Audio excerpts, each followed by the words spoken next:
عن عقبة بن عامر رضي الله تعالى عنه أنه قال سمعت رسول الله صلى الله عليه وسلم يقول أحدهما رجلان من أمتي يقوم أحدهما من الليل فيعالج نفسه إلى الطهور وعليه عقد فيتوضأ فإذا وضأ يديه انحلت عقدة وإذا وضأ وجهه انحلت عقدة وإذا مسح وجهه وإذا مسح رأسه انحلت عقدة وإذا وضأ رجليه انحلت عقدة فيقول الرب للذين وراء الحجاب انظروا إلى عبد هذا يعالج نفسه ما سألني عبد هذا فهو له رواه মুসনাদ আহমদ রাওয়াহুল ইমাম ফি মুসনাদিহ। হযরত উকবা ইবনে আমির থেকে বর্ণিত, তিনি বলেন আমি রাসূল করিম সাল্লাল্লাহু আলাইহি ওয়াসাল্লাম থেকে বলতে শুনেছি,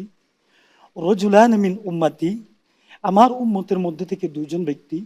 ইয়াকুমু আহাদুহুমা মিনাল লাইল, রাত্রে উঠে,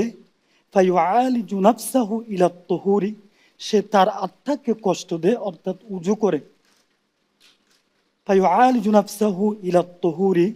ওয়া আলাইহি উকদুন, তার উপর কিছু গিট থাকে, ফায়াতাওয়াজ্জাউ, অতঃপর সে যখন উযু করে একটা একটা গিট খুলে দেয়, ফাইযা ওয়াজ্জা ইয়াদাইহি ইনহাল্লাত উকদাতুন, যখন সে হাত ধুতো করে তখন একটা গিট খুলে যায়, ওয়া ইযা ওয়াজ্জা ওয়াজহাহু ইনহাল্লাত উকদাতুন, আর যখন সে চেহারা ধুতো করে তখন আরেকটি গিট খুলে যায়, ওয়া ইযা মাসাহা রাসাহু ইনহাল্লাত উকদাতুন, আর যখন সে তার সর মাথাকে মাসাহ করে তখন আরেকটি গিট খুলে যায়, ওয়া ইযা ওয়াজ্জা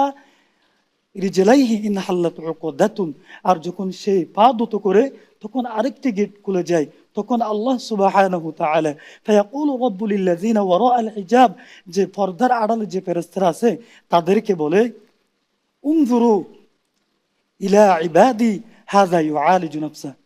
তোমরা ওই আমার বান্দাদের দিকে, ওই আমার বান্দার দিকে তাকাও যে এত কষ্ট করে সে নিজের নফসকে, নিজের আত্মাকে কষ্ট দিয়েছে। মা সাআলানি আবদি হাযা ফাহুয়া লাহ, সে আমার বান্দা আমার কাছে যা চাইবে